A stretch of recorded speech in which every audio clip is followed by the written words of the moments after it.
제발, 제발 거기에 있어줘. 살아만 있어줘, 우진아. 차가운 겨울바람이 은호의 뺨을 칼날처럼 스치고 지나갔지만 살을 애는 추위 따위는 느껴지지도 않았습니다. 그녀의 심장은 불안감으로 인해 용광로처럼 끓어오르고 있었으니까요. 은호는 직감했습니다.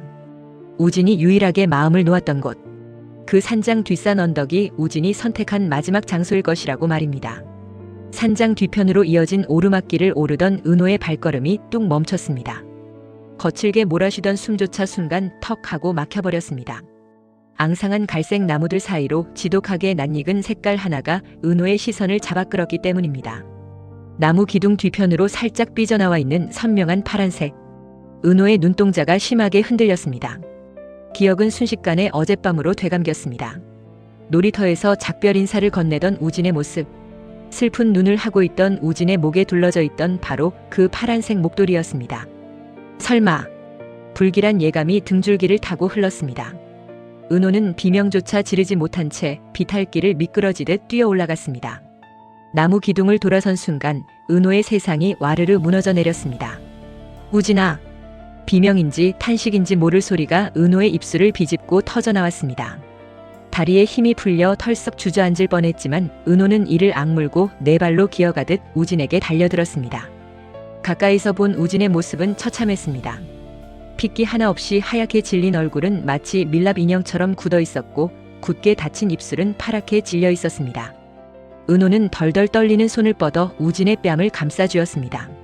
손끝에 닿은 감촉은 소름 끼치도록 차가웠습니다. 살아있는 사람의 온기라고는 전혀 느껴지지 않는 마치 얼음장을 만지는 듯한 냉기. 그 차가움이 은호의 심장까지 얼어붙게 만들었습니다. 우진아, 눈 좀 떠봐, 우진아. 은호는 우진의 어깨를 격하게 흔들었습니다. 하지만 우진의 고개는 힘없이 옆으로 툭 하고 떨어질 뿐이었습니다. 아무런 반응이 없었습니다. 공포가 거대한 파도처럼 밀려와 은호를 집어삼켰습니다. 안 돼. 안 돼, 제발. 이렇게는 안 돼. 내가 이제야 알았는데. 우리가 쌍둥이라는 걸, 내가 내 오빠라는 걸 이제야 알았는데.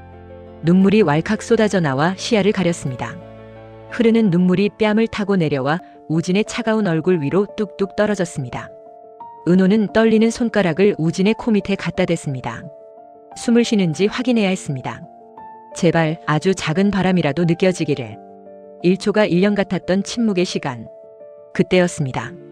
은호의 손가락 끝에 아주 미세한 신락 같은 온기가 스쳤습니다. 쉰다. 숨을 쉬어. 아주 얕고 불규칙했지만 우진은 아직 삶의 끈을 놓지 않고 있었습니다. 그 가녀린 숨결이 은호에게는 천둥 소리보다 더 큰 희망으로 다가왔습니다. 살아있어. 살아있어, 우진아. 은호는 곧바로 주머니에서 휴대전화를 꺼냈습니다. 하지만 손이 너무 심하게 떨려 전화기를 바닥에 떨어뜨리고 말았습니다. 흙투성이가 된 전화기를 다시 집어드는 은호의 손은 흙과 눈물로 엉망이 되어 있었습니다. 몇 번의 헛손질 끝에 간신히 119 버튼을 눌렀습니다. 여보세요. 여기 사람이 쓰러져 있어요. 숨을 안 쉬는 것 같아요. 아니, 숨은 쉬는데 너무 차가워요. 제발 빨리 좀 와주세요. 제발요. 수화기 너머로 들려오는 대원의 침착한 목소리에도 은호는 진정할 수 없었습니다. 위치를 설명하는 목소리가 찢어질 듯 갈라졌습니다. 전화를 끊은 뒤에도 은호는 우진을 놓을 수 없었습니다. 자신의 코트를 벗어 우진의 몸을 덮어주고 입고 있던 겉옷까지 벗어 겹겹이 우진을 감쌌습니다. 그리고는 우진을 와락 끌어안았습니다. 자신의 체온이라도 나눠주고 싶어서 이대로 우진의 심장이 멈출까봐 두려워서 은호는 우진을 품에 안고 짐승처럼 울부짖었습니다. 일어나, 이 바보야. 왜 그랬어, 왜? 누가 너보고 희생하래? 누가 너보고 죽으래? 은호의 뜨거운 눈물이 우진의 목덜미를 적셨습니다. 우진이 그토록 감추려 했던 진실, 친구가 아닌 쌍둥이 오빠로서 동생을 살리기 위해 스스로 사라지려 했던 그 미련하고도 아픈 사랑이 사무치게 가슴을 찔렀습니다. 나 간 이식 안 할 거야. 그러니까 너 죽으면 안 돼. 내가 죽으면 나도 따라 죽을 거야. 알겠어? 그러니까 눈 떠, 제발 눈 좀 떠보라고. 산속의 바람은 점점 더 매서워졌지만 은호는 우진을 아는 팔을 풀지 않았습니다. 자신의 온기가 조금이라도 우진에게 전해져 저 얼어붙은 심장을 다시 뛰게 할 수만 있다면 자신의 몸이 돌처럼 굳어도 상관없었습니다. 얼마나 시간이 흘렀을까요? 멀리서 희미하게 사이렌 소리가 들려왔습니다. 정막을 깨는 구원의 소리였습니다. 그 소리가 점점 가까워지자 긴장이 풀린 은호의 몸이 휘청였습니다. 하지만 그녀는 정신을 잃을 수 없었습니다. 우진을 살려야 했으니까요. 구급 대원들이 도착해 우진의 상태를 확인하고 들것에 싣는 동안 은호는 우진의 차가운 손을 꼭 붙잡고 놓지 않았습니다. 구급차 안으로 옮겨지는 순간에도 산소 호흡기가 우진의 얼굴에 씌워지는 순간에도 은호의 시선은 오직 우진의 얼굴에 고정되어 있었습니다. 덜컹거리는 구급차 안, 규칙적으로 울리는 기계음 소리가 우진이 아직 살아있음을 증명하고 있었습니다. 은호는 우진을 바라보며 속삭였습니다. 그 목소리는 낮았지만 그 어느 때보다 단호했습니다.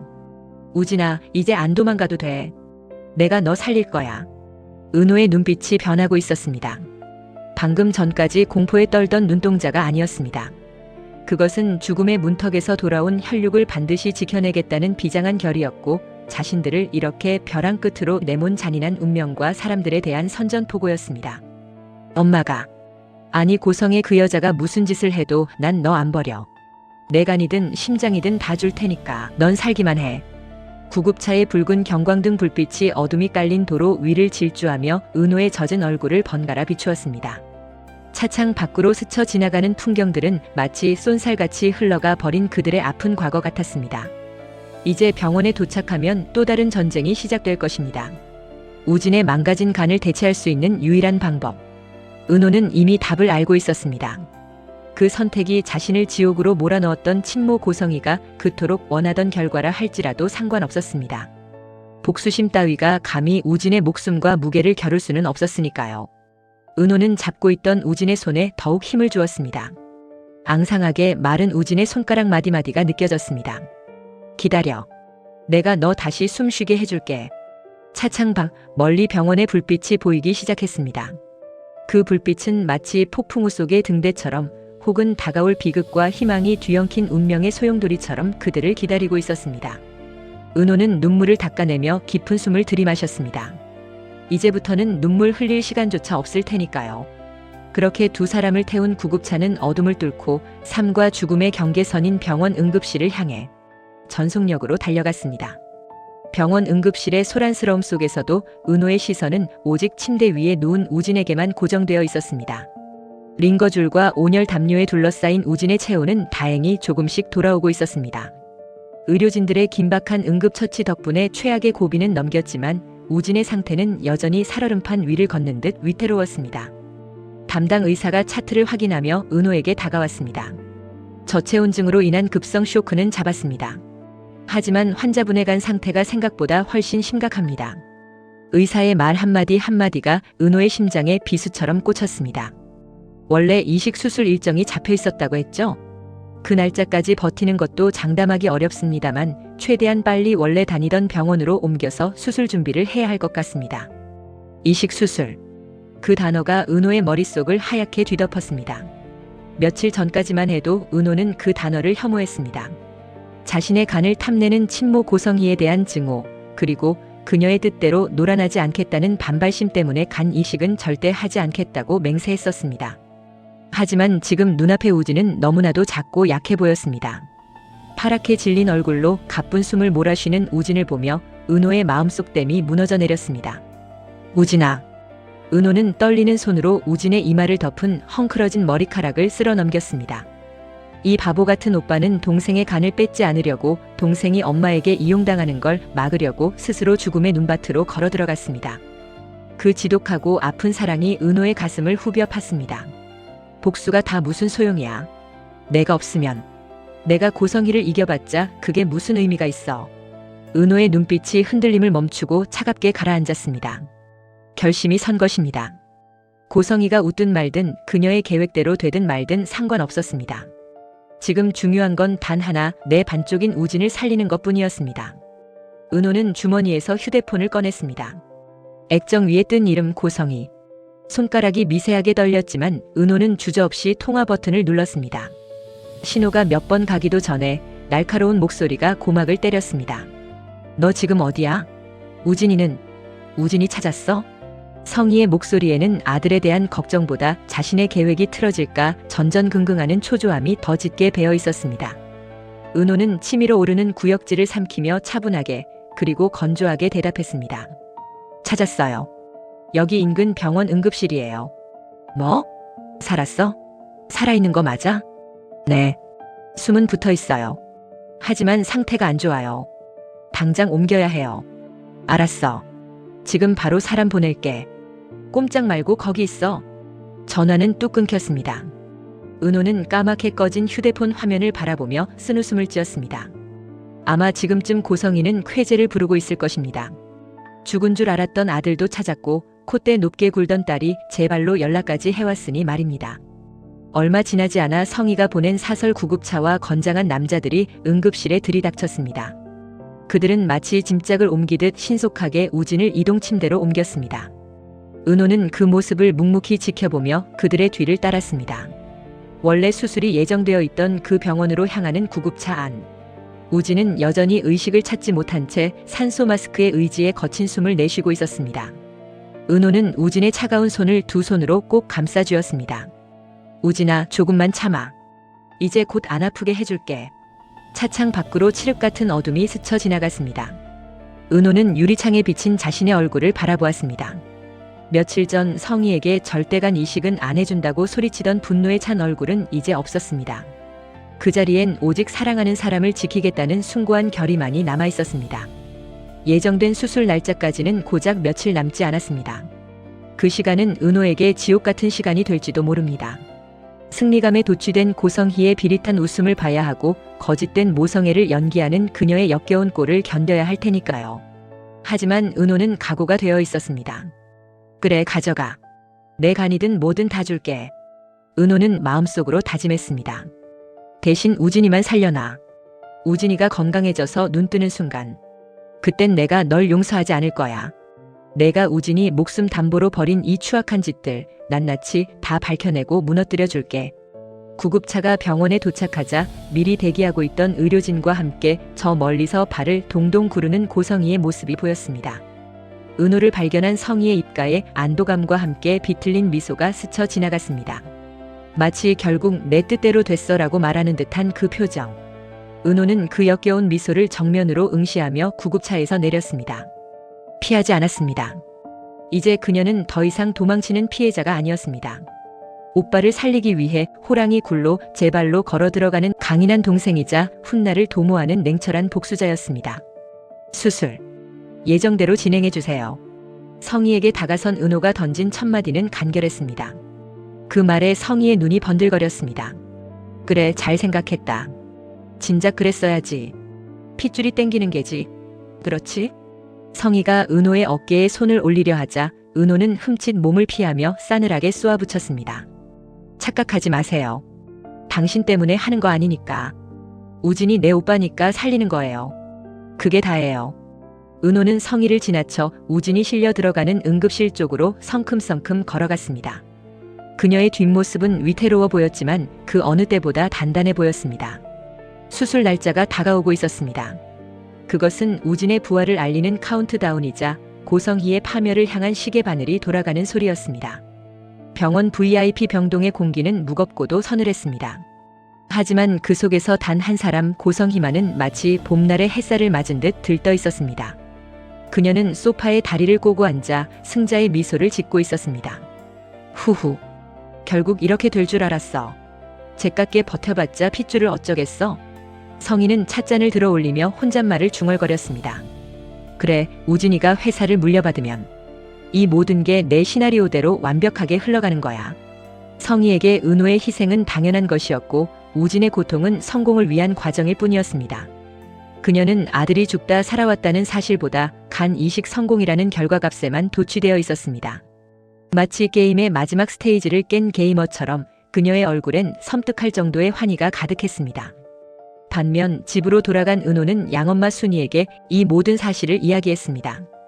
그래서 결국 자신이 간이식을 하기로 결심했다는 말과 함께 순이는 하염없이 눈물을 훔쳤습니다. 아이고, 내 새끼. 그 불쌍한 게 배에 칼을 댄다니. 어쩌면 좋아. 순이는 은호의 결정을 반대할 수 없었습니다. 쌍둥이 오빠를 살리겠다는 딸의 마음을 누구보다 잘 알았기 때문입니다. 하지만 가슴이 미어지는 건 어쩔 수 없었습니다. 친부모에게 버림받고 이제는 그 친엄마에게 이용당하며 자신의 살까지 떼어줘야 하는 딸의 운명이 너무나 가혹하게 느껴졌습니다. 은호야, 엄마가 미안해. 내가 능력이 없어서 우리 딸 지켜주지도 못하고. 다음 날 아침 사무실에 출근한 은호는 지역의 사무실 문을 두드렸습니다. 그리고는 심호흡을 한 번 하고 문을 열었습니다. 책상에 앉아 서류를 검토하던 지역은 은호를 보자마자 벌떡 일어났습니다. 은호야, 괜찮아? 지역은 은호에게 다가왔습니다. 은호는 묵묵히 주머니에서 차 키를 꺼내 지역의 책상 위에 올려놓았습니다. 차 고마웠어요, 선배. 덕분에 늦지 않게 찾았어요. 찾았어? 정말 다행이다. 그럼 지금 어디 있어? 상태는? 지역의 물음에 은호는 잠시 입술을 깨물었습니다. 그리고 결심한 듯 고개를 들었습니다. 병원으로 옮겼어요. 그런데 상태가 많이 안 좋아요. 원래 몸도 약한데 추운 곳에서 쓰러져 있었던 터라 상태가 조금만이라도 나아지면 바로 간이식을 진행해야 한대요. 뭐? 그 정도야? 지역의 표정이 굳어졌습니다. 은호는 떨리는 목소리를 감추려 애쓰며 말을 이었습니다. 그래서 제가 하기로 했어요. 순간 사무실 안에 정적이 흘렀습니다. 지역은 자신의 귀를 의심했습니다. 잠깐, 너 지금 뭐라고 했어? 그걸 내가 한다고? 그 여자가 너네 친엄마란 사람이 원하던 그거 말하는 거야? 네. 수술 날짜 원래 잡혀있던 그대로 진행하기로 했어요. 지은호, 너 제정신이야? 절대 안 한다며. 그 사람들한테 죽어도 안 뺏긴다며. 그런데 이제 와서 내 간을 주겠다고. 지역의 목소리가 높아졌습니다. 화가 난 것이 아니었습니다. 안타까움과 두려움 때문이었습니다. 그동안 은호가 친모 고성희에게 얼마나 시달렸는지, 얼마나 큰 상처를 받았는지 누구보다 잘 아는 그였기에 은호가 또다시 희생양을 자처하는 꼴을 두고 볼 수 없었습니다. 선배, 화내지 말고 들어줘요.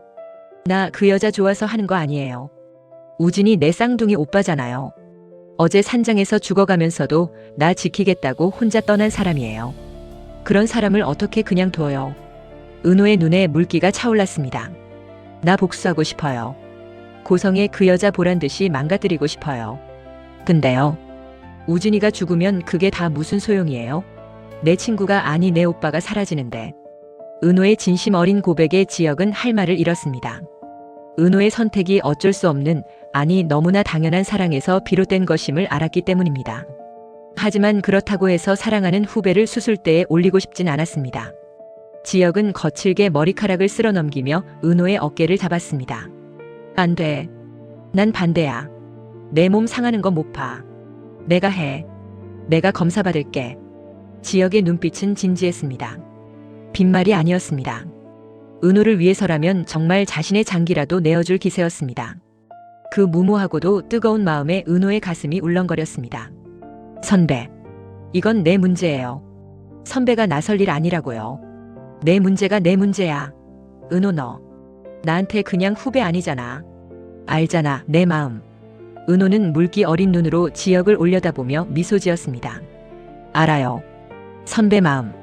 정말 고마워요. 근데 이건 내가 해야 끝나는 싸움이에요.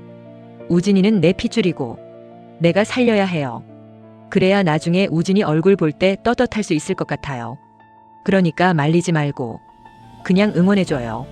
나 무서워 죽겠거든요. 사실 엄청 떨리거든요. 근데 선배가 내 편 들어주면 용기 낼 수 있을 것 같아요. 은호의 목소리가 가늘게 떨렸습니다. 지역은 그런 은호를 보며 더 이상 고집을 피울 수 없었습니다. 알았어. 대신 약속해. 무조건 건강하게 나온다고. 수술 끝나고 눈 뜨면 제일 먼저 내 얼굴 보일 거야. 내가 수술실 앞 지키고 있을 거니까. 지역의 따뜻한 말에 은호는 참았던 눈물을 툭 하고 떨구었습니다. 고마워요, 선배. 진짜 고마워요. 사무실의 블라인드 사이로 아침 햇살이 비스듬히 들어와 두 사람을 비췄습니다. 누군가는 탐욕에 눈이 멀어 웃고 있을 때 이곳에선 누군가를 살리기 위한 눈물과 사랑이 조용히 흐르고 있었습니다. 지역은 은호의 등 뒤로 굳은 결심을 했습니다. 내가 지키려는 그 사람, 그리고 너. 내가 무슨 수를 써서라도 지킬게. 수술 날짜가 다가올수록 고성희의 기세는 하늘을 찔렀습니다. 그리고는 남편 앞에서는 세상 누구보다 헌신적인 어머니이자 아내를 연기했습니다.